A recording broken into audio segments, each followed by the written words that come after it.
shout out to Gabe Suarez and his clan, because like long ago, this is almost a decade plus, Gabe and his team, after going to train with our teacher Master Arms James A. Keating, they created the Suarez TSD Bowie, which is in my hand right here. This is as rare as they come.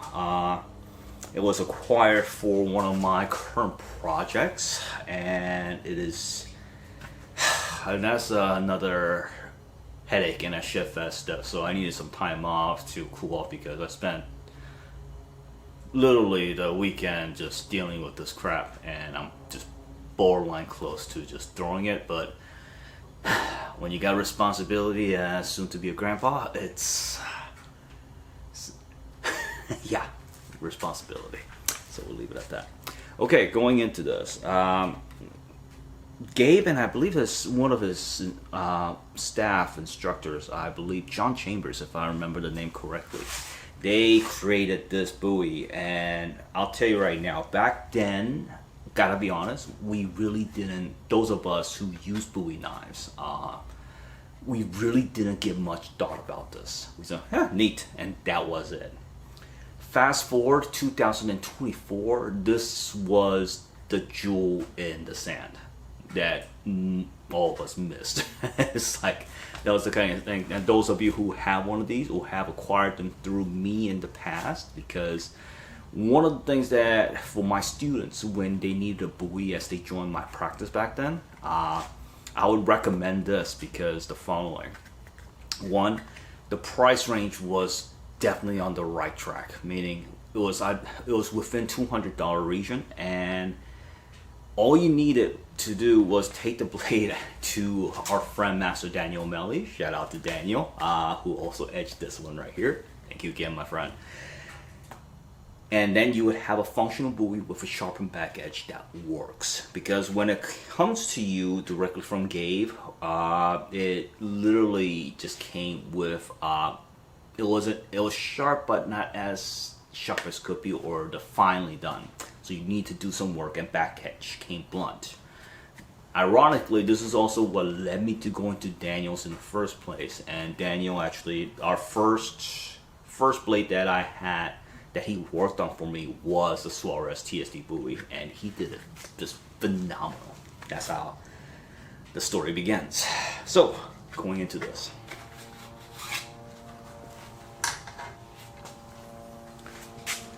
Absolutely perfection, if you ask me.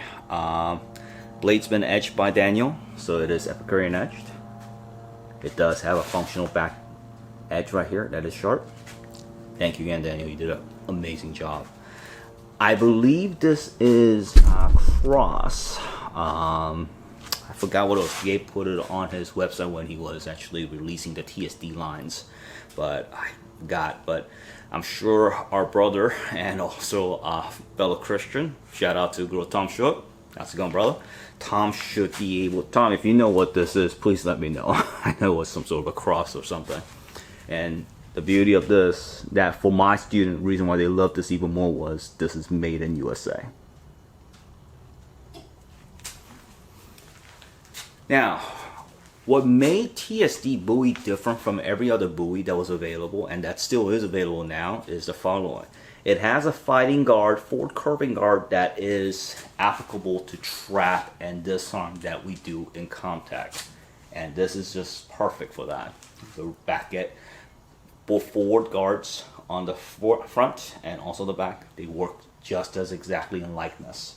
And it does definitely allow you, that even that little slight hook, that allows you to trap and disarm. So 100% awesome. This also has a lot of fieldcraft attributes to it. There's a serration at the back right here that you can use for closer up works, for fieldcraft work. And the guard and the grip. The scales are aluminum. Back then when this was released, everybody was bitching about it because they didn't understand it. I started to understand it after, I think it was my third TSD Bowie, that I started to understand how this works, because it allows you to, first of all, recover fast from your offense when you go into your attack, like snap cut. After snap cut, you could definitely get it back under control faster than you normally would without something like this to counteract the balance, to allow you to actually retract the weapon back.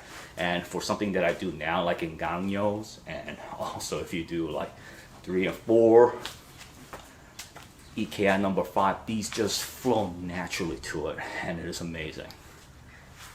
Back cuts, it's really perfectly executable with this. For more information on back cut instruction, check out my teacher Master of James A. Keating's Comtech Bowie series for distant learning, and it's the best there is for Bowie knives.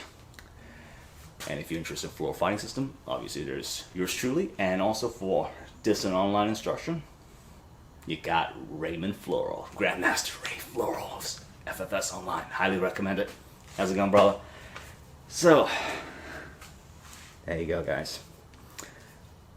It's got OD green scales, and right now I'm in a limbo right now because, and also the Kydex. Now, this has also been the biggest pet peeve, likes and dislike on it, because depending on how you get it, what happens with this is you probably see this here.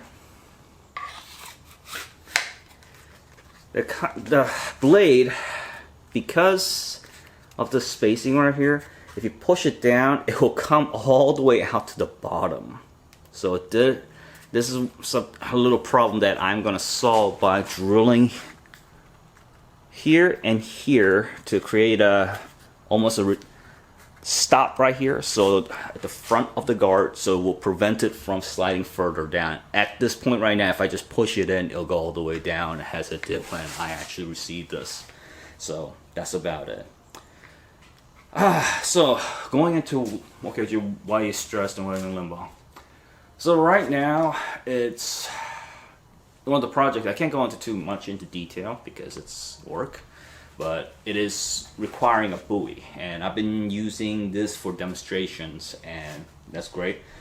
Folks ask me, when you do illustrations and weapons demonstration, what is it? Well, illustration means I'm not drawing, I'm just bringing out the weapon to show them what kind of weapons they are and the characteristics and how you would use this in certain settings.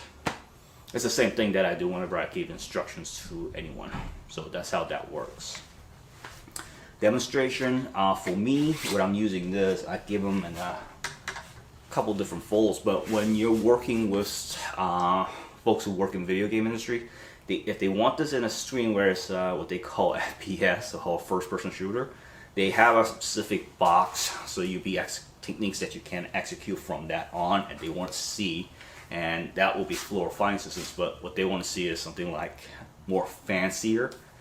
Ironically, Khaleesi Lustrissimo will be Estrella will be perfect for this, but yeah, what I typically use is, but they want a simple moment. So what typically comes down to is the deflection, and when it comes to roofing, they want something elaborate, so you could deflect it, then there'll be a cut. So it'll be techniques like that that's what's executed when you're using this for that kind of settings. For bigger screens, I would give it a little bit more of a, since you could actually move away from the box screen, we'll do more of a tap in more crazier, fancier techniques, and I always try my best to incorporate teachings of my teachers. A couple different reasons why is to kind of get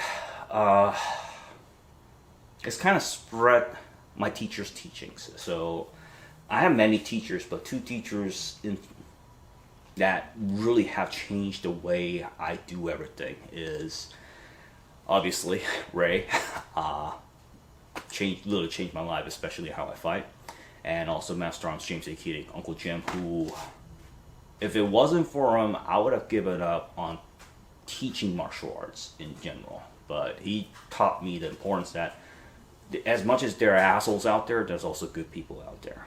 So he has, these two wonderful teachers, been a pillar of my current existence as a martial artist. And I do my best to spread their teachings through everything that I do. So there's that. But one of the sequences that I was working with Jennifer yesterday. Hey Jen, thank you again for the, we're a team. So she does the mocap stuff and I do the choreograph.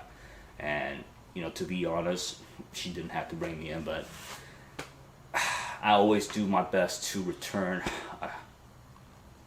kindness with kindness. That's the way it should be. And yesterday we were doing some sequence work, and I showed her one of the things that if we could later on one of the projects, I would love to take Floro fighting systems, dos manos with it, just because weapons such as this allow for that kind of techniques, while other buoys kind of make that impossible. Another reason why I'm making this video is so kind of letting my brother know who, like many of the blades that ever come into my hands, they don't last long. There's only the blades that were gifted will stay with me. This is a gift. And I'm going to share a couple blades with you today on another review, since I'm taking the day off to kind of cool off because it's been that crazy weekend. So, to my brother who has dibs on this, and I won't mention his name just because I don't want people stalking him and hunting him down, trying to see if he could actually pass on this. And no, that's not going to happen. This is going to go to him eventually. But right now, due to the whole hiccup that I posted already on my Facebook, explaining to everyone what the fuck happened. But because of that hiccup, this is going to have to stay with me for a while until at least end of this project. And two, while trying to take my headache out yesterday, I came to a conclusion that one of the things that I want to do within the next 12 months, for those of you who know why, you know why. For those of you who don't, you'll find out around when it hits month 10 or 11, because I no longer will be able to hide it. But until then, what I'm hoping to do is, especially working with Jennifer yesterday, she asked me what do I want to do within that particular period of time. I want to get back to my teachers and their kindness and generosity, meaning I want to make sure their teachings is well spread and seen worldwide. Ironically, a couple of my frogman brothers who, thanks to their kindness and generosity, I got a couple blades upstairs that I will bring downstairs soon to share with y'all. And they also asked me the same thing. What do you want to do within that period of time? Because they also got the wind up. It's an inner circle thing. So they asked me, what do I want to do? I want to pass on my teachings and also my teachings of my teachers worldwide. So it's kind of leaving behind a legacy for those. But I'm not one of those people who just want to teach it to anyone. As you guys all know. I want to pass this on to the right people who put it in good use and use it. Because nothing sucks more when you have something like this and you don't use it. So whether that's through like instruction and training setting, and that's fine too. That's a respectable setting too for using this. Another setting would be what some of my students and my friends and what I'm currently doing right now, which is weapons illustrations and fight choreograph. That's great too, because that alone kind of gives windows and opens the doors to let the people know what kind of arts are out there. Although with that kind of big motion, although I'm trying to make it as small as possible, generally in combat or any conflict resolution, you don't want to make big motions because less is more is less. So, shout out to Kevin McCann. There's all sort of that. But with the time that I have, I want to pass on what I have. So, but brother, just shouting out to my bro who will be having this shine on his walls eventually. For the time being, I'm gonna have to keep this in my hands. So I'll let you know. Well, you'll know soon when this thing is gonna go to you. All right. So there you go, guys. Today is, like I said, is just trying to calm down and get my head organized and oriented to better things. But yeah, so expect a couple different reviews today, and if this is the only one that you're watching, thank you, and you guys have a wonderful day. Cheers.